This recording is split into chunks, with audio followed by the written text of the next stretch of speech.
on est là, regardez. Donc pour le ligament talofibulaire antérieur, moi son faisceau proximal, et regardez ma sonde.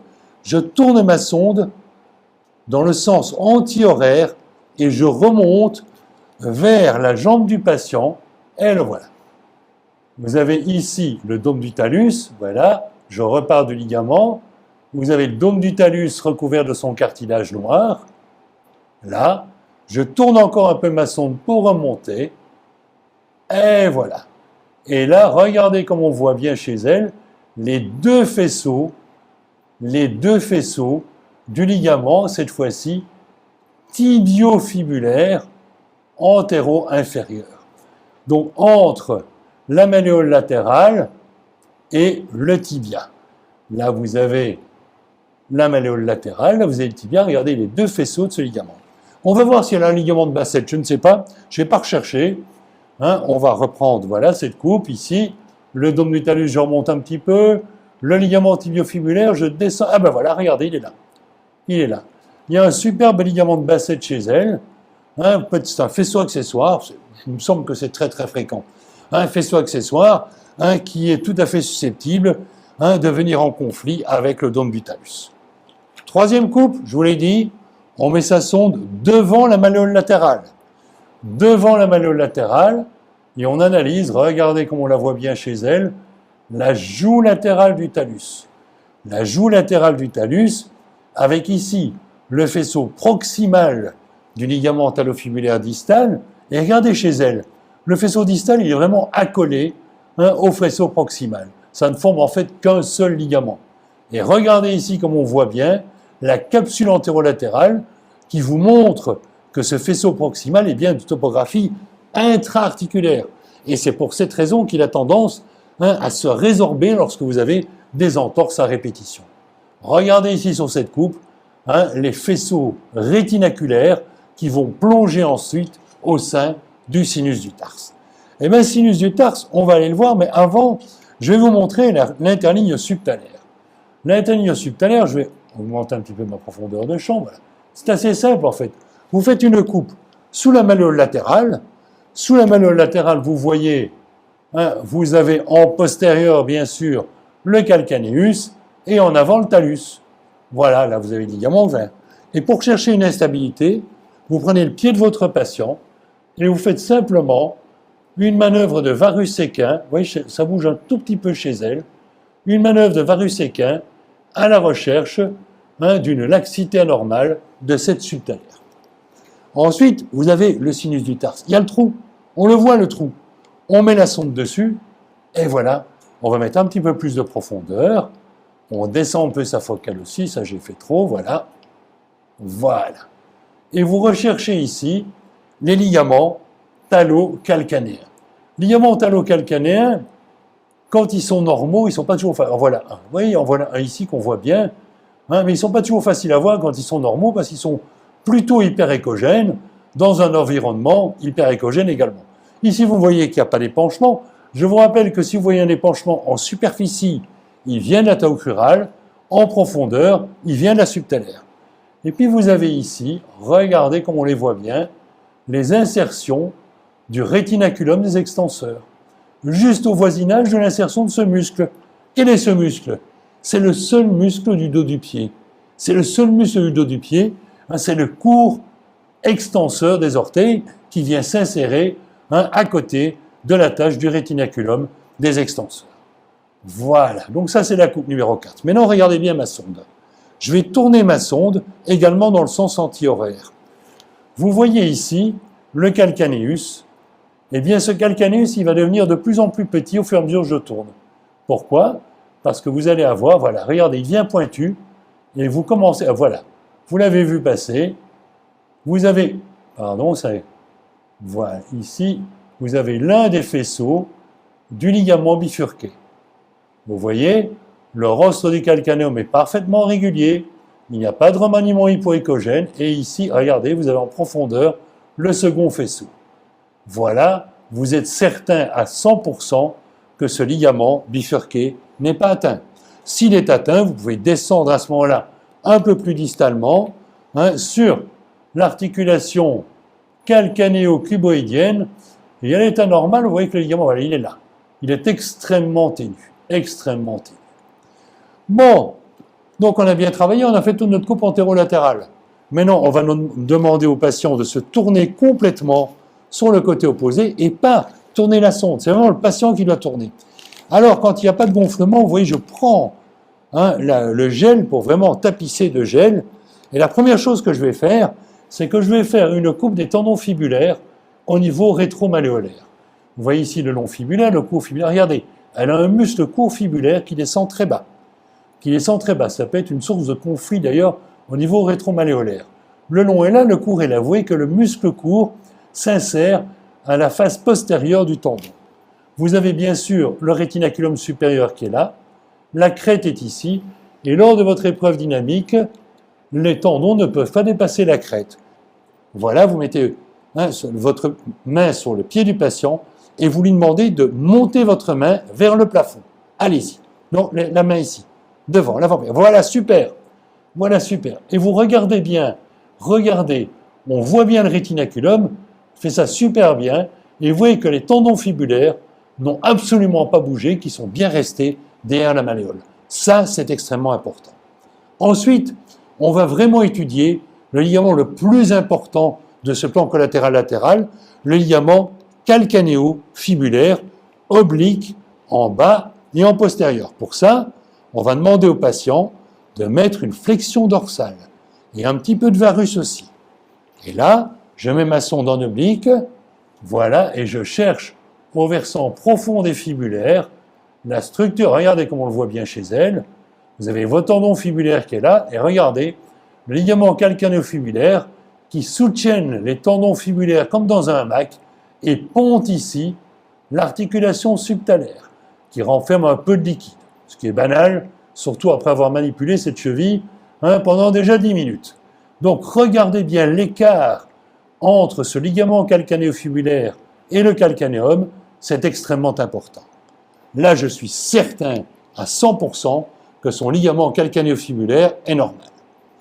Ensuite, je vais mettre la patiente, le patient sur le dos avec le pied bien à plat. Donc, on est passé des coupes latérales aux coupes dorsales. Pour les coupes dorsales, vous voyez que le patient a le pied bien à plat sur la table. Vous étudiez d'abord l'articulation talocrurale. C'est assez simple. Regardez comment on voit bien la capsule. On voit bien son insertion qui ici est multifasciculée sur le tibia. On voit le dôme du talus, mais on n'en voit pas tout avec son cartilage. On voit le col du talus. Et ici, je vais descendre pour la coupe suivante. Je descends en direction de l'interligne de Chopard. Regardez ici le talus, là le naviculaire. Ici, vous avez le ligament talonaviculaire dorsal. Un ligament talonaviculaire dorsal en profondeur des tendons extenseurs. Évidemment, vous pouvez, si vous avez une lésion ici, une lésion à la partie distale du talus, elle peut venir soit d'une atteinte de l'articulation talocrurale avec la capsule, soit d'une atteinte de l'insertion proximale du ligament talonaviculaire dorsal. Donc, on a vu l'articulation talocrurale, on a déjà vu le bifurqué, on a déjà vu ici l'autre partie du Chopard, on va maintenant en médial. Et en médial, vous demandez à votre patient de tourner, et la première coupe que vous faites, c'est derrière la malléole, vous mettez votre sonde derrière la malléole pour être certain de bien voir le tendon tibial postérieur bien en place. Voilà.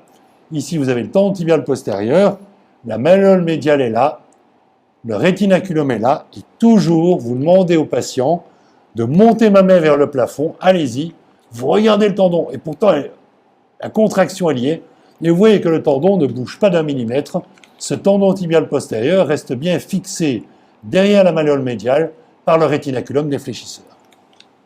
On passe ensuite à la coupe numéro 10. La coupe numéro 10, on met le pied bien sûr en valgus pour le mettre en tension. On va faire ici juste la coupe du faisceau moyen, vous voyez, qui passe par la malléole médiale. Par cette malléole médiale, vous avez ici la malléole médiale, le talus, la joue médiale du talus qui peut être creusée par des entorses à répétition, et ici le calcaneus. Et regardez ici, le faisceau ligamentaire moyen qui vient s'insérer sur le sustentaculum thali.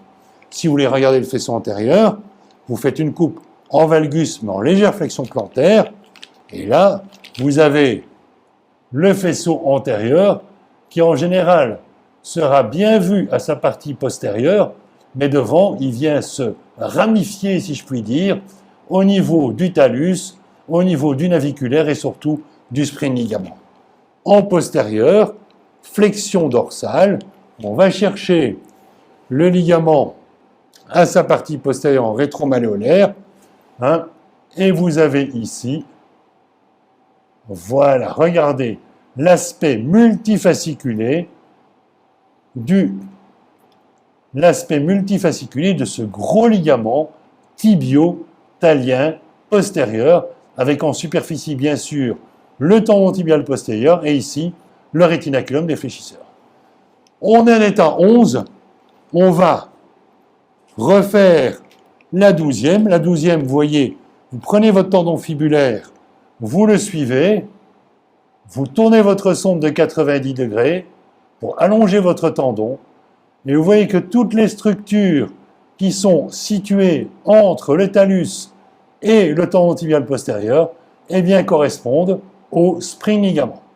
Ah oui, il y a parfois des petits artefacts, il faut faire attention. Voilà, non, il est bien continu ici, vous voyez. Et tout ça, c'est le spring ligament qui ensuite va s'insérer sur le calcaneus. Donc, ligament extrêmement important, la partie médiale du chopard. C'est du direct, vous voyez. Oui, vous tirez. Voilà, là vous voyez mieux. Là vous voyez mieux la position de la sonde. Coupe numéro 1, la sonde est dans l'axe du pied, elle est sur la malléole. Coupe numéro 2, j'ai tourné la sonde, et c'est une coupe axiale, légèrement ascendante, vous voyez en médiale, pour le ligament tibiofibulaire antéro-inférieur.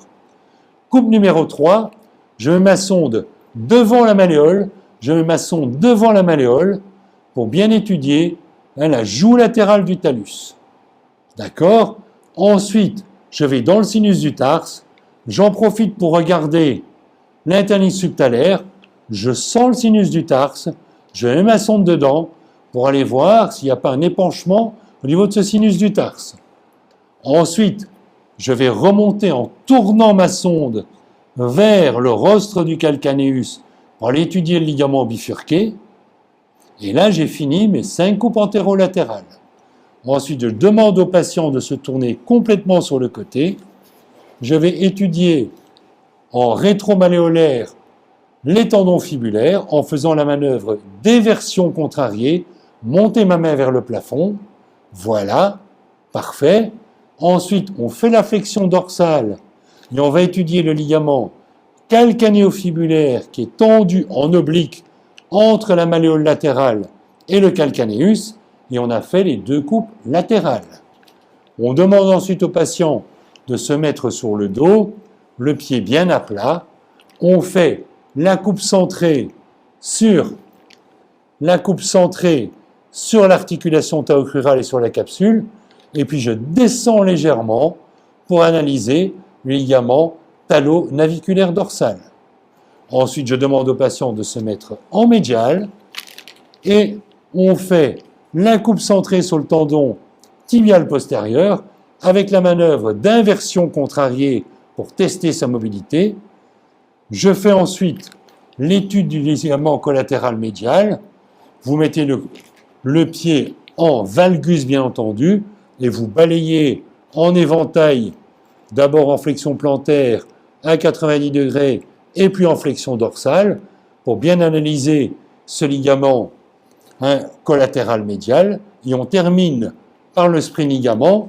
On va chercher son tendon tibial postérieur, on l'allonge, si vous voulez, et on regarde ici toutes les structures qui se situent, on va reprendre, voilà, toutes les structures situées entre le tendon tibial postérieur, le naviculaire, et ici le talus, et tout ça, c'est le spring ligament. Voilà, je pense qu'on est d'accord pour dire que l'entorse de la cheville, c'est pas facile, mais à partir du moment où vous avez vraiment la notion de ces coupes, la notion de cette anatomie, et que vous êtes capable de faire ces 12 coupes, eh bien, je pense que vous êtes capable également de déterminer quelle est l'articulation atteinte, et c'est très important, et aussi quelle est la gravité de cette entorse. Voilà, je vous rappelle qu'en latéral, le faisceau le plus important, c'est le ligament calcanéo-fibulaire, que vous avez ici le ligament tibio-fibulaire antéro-inférieur qui est capital, et le ligament bifurqué, parce que si vous avez une atteinte de la tibio-fibulaire distale, ou une atteinte grave du Chopard, l'attelle est nocive, elle est déconseillée. Donc c'est une botte, il faut le mettre dans votre compte-rendu, importante par exemple, entorse grave du Chopard, nécessitant la mise en place d'une botte.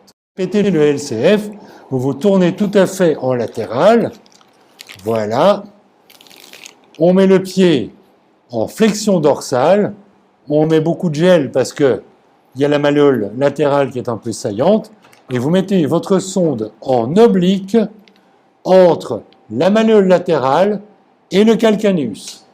Vous regardez, voilà, regardez, on voit très bien ici les tendons fibulaires, et voilà, vous obliquez votre sonde pour qu'elle soit bien visible, le ligament calcanéo-fibulaire soit bien visible entre la malléole latérale, il passe en superficie la subtalaire, il soutient les tendons fibulaires comme dans un hamac, et ça c'est quand il n'y a pas d'œdème.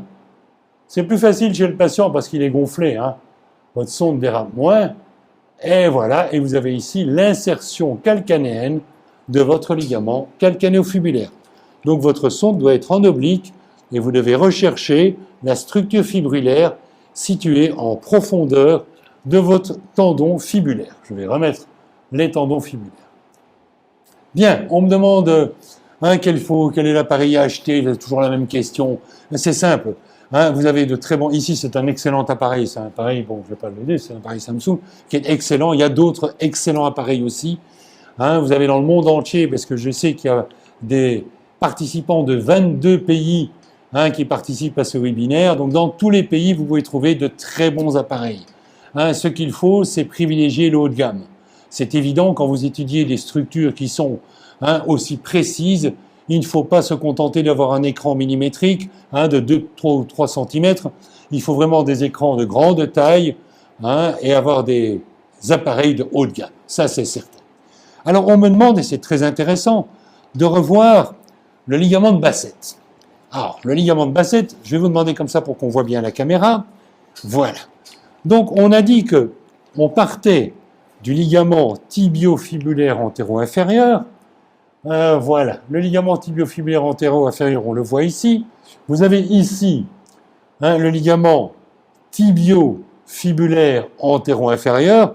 En jouant un petit peu avec la sonde, on peut voir ces deux faisceaux souvent. Voilà, vous voyez un vaisseau un peu plus profond. Et puis je descends tout doucement. Eh bien le voilà. Regardez. Vous voyez, je descends tout doucement et j'ai une structure ligamentaire. Et regardez, le dôme du talus est là. Le dôme du talus est vraiment au contact de ce ligament de Bassett qui, je vous le rappelle, est extrêmement fréquent. Donc, vous partez du ligament tibiofibulaire antéro-inférieur et vous descendez légèrement en direction du dôme du talus. Il y a également une dernière question sur le... Tournez maintenant sur le spring ligament. Donc, le spring ligament, je vous le répète, vous partez de votre tendon tibial postérieur. Voilà, vous voyez très bien le tendon tibial postérieur. Je tourne ma sonde de 90 degrés. Et voilà. Et voilà. Et là, vous avez toutes les structures situées entre le tendon tibial postérieur et le talus. Ça correspond au spring ligament. Vous voyez, votre sonde est vraiment dans l'axe du tendon tibial postérieur. Vous devez voir la structure fibrillaire du tendon tibial postérieur. Voilà, je vais recommencer. Vous voyez, je l'ai perdu, c'est pas grave. Hop, je le recherche en rétromalléolaire. Il est là. Je descends un petit peu. Il est là. Je tourne ma sonde. Je tourne. Et voilà, j'allonge ce tendon tibial postérieur jusqu'à son insertion sur le naviculaire. Un peu plus haut, je remonte. Et voilà. Jusqu'à l'insertion sur le naviculaire qui est là. Et tout ce qui est entre le dôme du talus et le tendon tibial postérieur, c'est le spring ligament. Alors vous voyez qu'ici, il est un petit peu bizarre.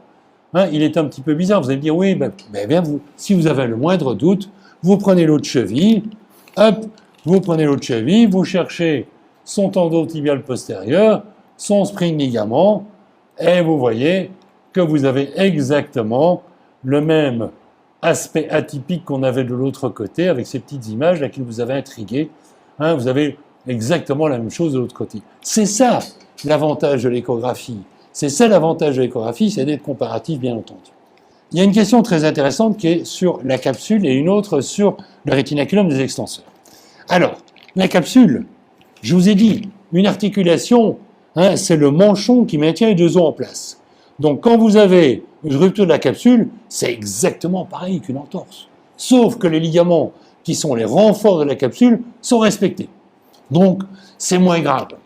Mais ça nécessite, bien entendu, une immobilisation afin de faciliter la cicatrisation de cette capsule. Quelle qu'elle soit, elle doit cicatriser. C'est rarement la capsule seule, sauf, comme on a vu chez notre footballeur, à l'insertion proximale de la capsule sur le tibia. Je vous rappelle notre gardien de but qui avait dégagé et qui s'était fait une désinsertion là. Qu'est-ce qu'on a fait? On lui a empêché de mettre son pied en flexion plantaire. On lui a mis une petite immobilisation, je me souviens, par un strap, pour que son pied ne soit plus en flexion plantaire, ce qui a permis de cicatriser sa capsule assez vite. Autre question très intéressante, dans le rétinaculum, les lésions du rétinaculum. Alors on me dit, est-ce qu'il y a des lésions isolées du rétinaculum? Oui, bien entendu. Ces lésions, elles accompagnent souvent les lésions ligamentaires, mais il y a également des lésions isolées, en particulier ici, à l'insertion du rétinaculum dans le sinus du tarse. Vous voyez, le rétinaculum, il est ici, regardez ces différentes racines du rétinaculum. Regardez ici une zone d'insertion. Eh bien, qu'est-ce que vous voyez à cet endroit-là? Eh bien, vous voyez une plage hypoéchogène, parfois même une rupture à cet endroit-là, alors que vos ligaments de la cheville sont strictement normaux. Donc, c'est ce qu'on appelle un canal dry d'entorse. Il n'y a pas de lésion des ligaments, il y a une lésion du rétinaculum. Alors, réfléchissons. C'est le rétinaculum des extenseurs. Le rétinaculum des extenseurs, il sert à quoi?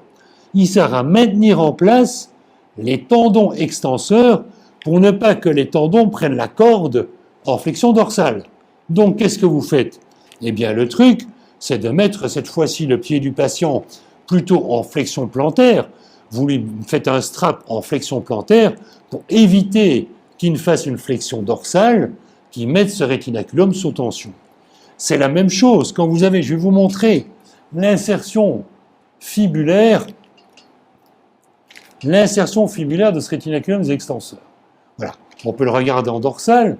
Vous voyez ici, on voit très très bien. Regardez ici, vous avez le rétinaculum des extenseurs ici. Il va plaquer les tendons et le paquet vasculo-nerveux contre le tibia. Il se prolonge ici et voilà. Et regardez son insertion ici sur la malléole latérale. Et bien là, quand vous avez une lésion du rétinaculum à cet endroit, c'est aussi un canal dry d'entorse. Mais cette fois-ci, pas d'entorse de l'atao crural. Regardez, quelle est la structure anatomique qui se trouve juste en dessous. Je recommence, parce que c'est direct. Voilà.